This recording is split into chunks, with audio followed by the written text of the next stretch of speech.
de assunto aqui, falar sobre a Europa, porque ao contrário dos Estados Unidos, em que o Banco Central não está querendo se comprometer com corte, na Europa isso está acontecendo, né? Sim. A situação realmente é melhor por lá? O que está acontecendo assim atualmente na região, Francisco? Vamos lá, eu acho que as economias desenvolvidas como um todo elas sofreram simultaneamente com a inflação alta, né, com o mercado de trabalho também apertado. Nesse momento a gente tem uma política monetária restritiva em todos os países desenvolvidos, né? Então é uma política monetária que é contracionista, que tende a desacelerar a economia. Mas quando a gente olhar para a Europa, eu acho que a Europa está respondendo mais, a economia da Europa está respondendo mais a essa política monetária contracionista do que os Estados Unidos. Então a Europa, na verdade, se você for pegar o ECB, né, o BCE, na verdade, né, o ECB em inglês, eles foram o último a começar a apertar a política monetária. Os últimos a começarem a subir a taxa de juros, se for pegar os principais bancos centrais do mundo, né? BOE na Inglaterra, Fed nos Estados Unidos, eles até começaram de forma até um pouco tardia. Eles sofreram muito com a questão da guerra, né? Porque aumentou muito o preço de gás lá, e Sim. isso piorou muito a inflação. Mas depois isso foi corrigido, eles tiveram até um pouco de sorte, porque eles tiveram um inverno um pouco menos frio durante 2 anos consecutivos, isso ajudou um pouco na questão do gás. Mas enfim, agora quando a gente olha para a economia da Europa, ela está realmente desacelerando de forma mais clara. Se for ver, por exemplo, a Alemanha, que é a maior economia na zona do euro, ela contraiu nos últimos 2 trimestres, desculpa. Então foi uma contração moderada de 0,1, 0,2%, mas marca uma recessão técnica, né? Quando uma economia contrai durante 2 trimestres consecutivos, isso marca uma recessão técnica. Não é uma recessão muito profunda, mas mesmo assim a maior economia está sofrendo com a atividade econômica. E a Alemanha não é a única, tem outros países que também estão com o PIB desacelerando, e isso eventualmente vai sendo transmitido para uma inflação um pouco mais baixa. Então essa reaceleração na inflação de serviços que eu comentei nos Estados Unidos, a história é um pouco diferente na Europa. Na Europa a inflação de bens já voltou que nem a dos Estados Unidos, a inflação de serviços continua acima da meta, que nem a dos Estados Unidos, mas na ponta, essa reaceleração ela não está acontecendo, muito pelo contrário, a gente vê uma convergência mais clara e mais consistente e sustentável do que na economia norte-americana. Então, nesse contexto, eu acho que outro ponto aqui que eu acho que vale destacar é que a presidente do Banco Central Europeu, eu acho que ela foi mais firme na condução da política monetária. Então o Powell, que a gente comentou que várias vezes ele via com um discurso mais dovish e tudo mais, acabava influenciando o preço dos ativos. Quando esses ativos se mexem, você mexe com as condições financeiras. Então se você dá um discurso um pouco mais dovish, um pouco mais brando, os ativos se mexem de acordo, e aí a política fiscal, as condições financeiras ficam mais frouxas. E aí isso é contraprodutivo para trazer a inflação de volta para a meta. Eu acho que a Lagarde, ao longo do ciclo de aperto monetário, ela manteve um pulso bastante firme. Em dezembro, até quando o Powell passou aquela mensagem mega dovish, que o mercado raliou, né? O mercado estourou para cima. Todo mundo falou assim, e agora? O que a Lagarde vai falar? Que ela ia falar um dia depois. E ela foi super firme, ela manteve o pulso firme. E eu acho que foi uma ação aí positiva. E agora a gente já está vendo, quando a gente vai analisar os dados, analisar a inflação, a atividade, mercado de trabalho, já parece que o momento correto de começar a flexibilizar a política monetária está chegando. Isso não quer dizer levar a política monetária para um ponto neutro ou expansionista muito rápido, mas fazendo ajustes finos, né? Porque conforme você tem uma inflação que está caindo, você consegue ajustar o juros nominal para deixar o juros real, né, que é a diferença entre os juros e a inflação, mais ou menos constante, né, que isso que importa, né, para uma política monetária, o quão restritiva ela está, o que importa é o quanto que o juros está acima da inflação. Então acho que esses ajustes finos já se tornam possíveis lá na Europa. Nos Estados Unidos acho que eventualmente eles vão começar, mas eu acho que o espaço é um pouco mais limitado. A gente tem estudado a Europa lá. Eu queria até puxar um assunto, já que a gente está falando de Europa, ver até o que o Fran acha também. Legal. Mas a gente tem visto aí uma enxurrada de carros elétricos chineses, né? Sim. Aqui no Brasil já dá para ver, né? E se olhar os dados lá, os caras estão vendendo carro chinês para o mundo inteiro, né? E a China realmente já faz um bom tempo lá que ela tem trabalhado para aumentar o valor agregado da produção manufatureira, né? Sim. Então tá chegando já em bens de capital já e tá conseguindo entregar um produto que é competitivo, né?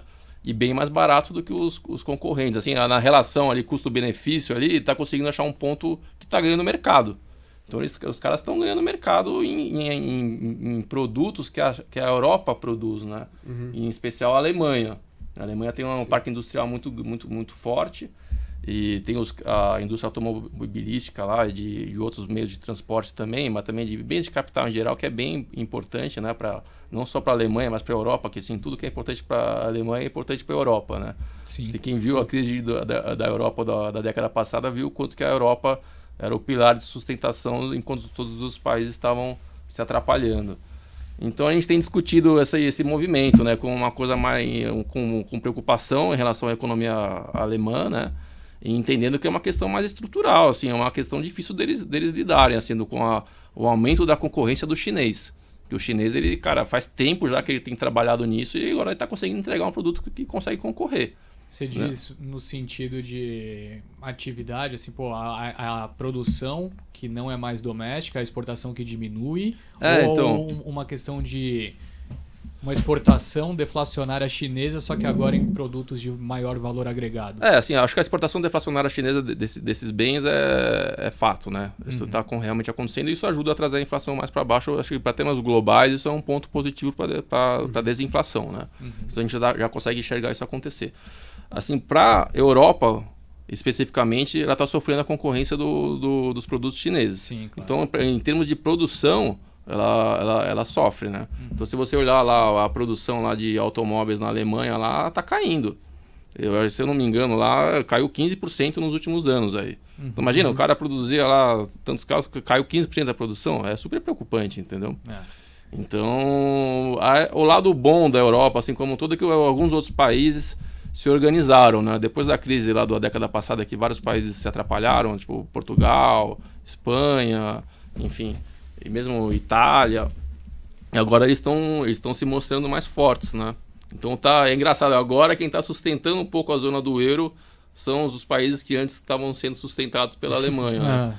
Mas essa questão estrutural da Alemanha é um ponto de atenção e acho que vale a pena olhar, assim, tem bastante pano para manga para entender realmente o que está acontecendo e tal. Mas, assim, aos meus olhos, parece uma mudança estrutural importante. Não, é super interessante. Mas, para falar a verdade, o que eu gosto na Europa, sabe o que é? Comer um presunto cru. Não, bom demais. Não é? Mas, então, pegar um solzinho no Mediterrâneo. O turismo da Europa é isso, cara. Esses países, eles estão vivendo... A Grécia, cara. A Grécia tá em investment grade. Os caras tinham dado default há 10 anos atrás, sei lá quanto tempo. 15 anos atrás. Imagina assim, e é isso, o turismo desses países é um negócio assim super importante. Sustenta muito. Muito. Foi algo que impulsionou muito a economia da Europa voltando da Covid. Exato. Né? Quando a economia reabriu e tudo mais, o impulso do turismo, que é exportação, né? Turismo é exportação. Foi significativo para o crescimento do PIB.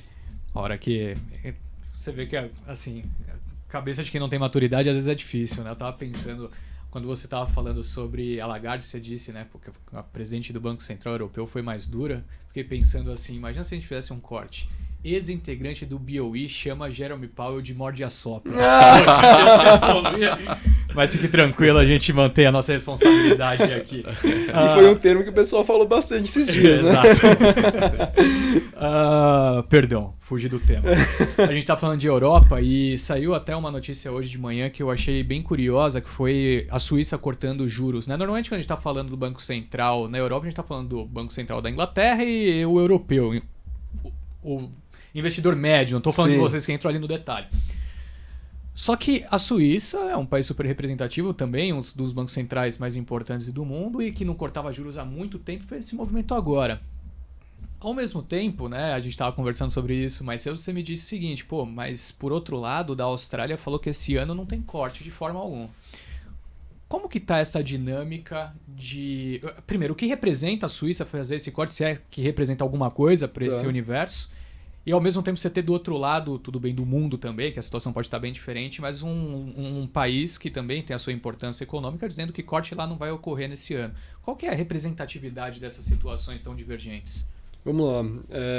Eu acho que, bom, falando do tema aqui específico da Suíça, eu acho que não tende a influenciar muito os outros bancos centrais, os outros ativos. Lembrando aqui que a Suíça tem outra moeda, né? Então eles têm outro banco central que é independente. Eles acabaram fazendo esse movimento de corte, porque eu acho que a narrativa era muito parecida nos últimos 2 anos, né? A inflação muito alta, os bancos centrais tiveram que subir os juros, apertar a política monetária para conter a inflação. E eu acho que entre esses países, né, entre essas economias, a inflação se voltou para um nível mais controlado, mais rápido na Suíça. Então você vai ver o nível da inflação agora na Suíça está em 1,2%, está abaixo da meta. E está abaixo da meta já há um tempo. Então eu acho que faz de 6 a 8 meses que já está bem abaixo da meta. E aí o Banco Central avaliou que já era hora para cortar. Eles poderiam até ter feito isso antes, tá? Mas eu acho que eles até seguraram aí um pouco. Mas nesse momento eu acho que entre os países eles estão com um problema de inflação já muito mais bem resolvido em comparação com as outras economias. Mas de forma geral, o momento das economias desenvolvidas é parecido. Então, em 2022 e 2023 foram anos de reajuste. A inflação estava muito alta, precisava subir juros para conter. A pergunta era, até quando que os juros vão subir? Agora, virando de 2023 para 2024, algo em comum que aconteceu entre as economias é que a pergunta mudou. Agora eles chegaram aí no juros, na taxa de juros terminal, né? Pararam de subir juros. Agora a pergunta é quando que eles vão cortar e o quanto que eles vão cortar. E aí agora eu acho que cada país vai ter sua especificidade, né? E vai ter as coisas específicas da economia. Nos Estados Unidos eu acho que eu vejo eles com um problema de inflação um pouco mais difícil. Na Europa parece estar se resolvendo um pouco mais rápido. E na Suíça se resolveu realmente mais rápido. Agora, na Austrália, a inflação continua aí acima de 4,5%. Então, o Banco Central eles acabaram adotando uma postura mais cautelosa e falaram, olha, provavelmente a gente não corta esse ano, se cortar vai ser lá para o final do ano, mas não esperem corte de juros agora tão cedo. Então, acho que cada Banco Central vai reagir à sua função de reação, aí dependendo dos dados, dependendo da atividade econômica e assim por diante. Mas de forma geral, eu acho que a narrativa é parecida, a única coisa que vai mudar um pouco é o timing e a magnitude de cortes, ao depender do que acontecer em cada economia.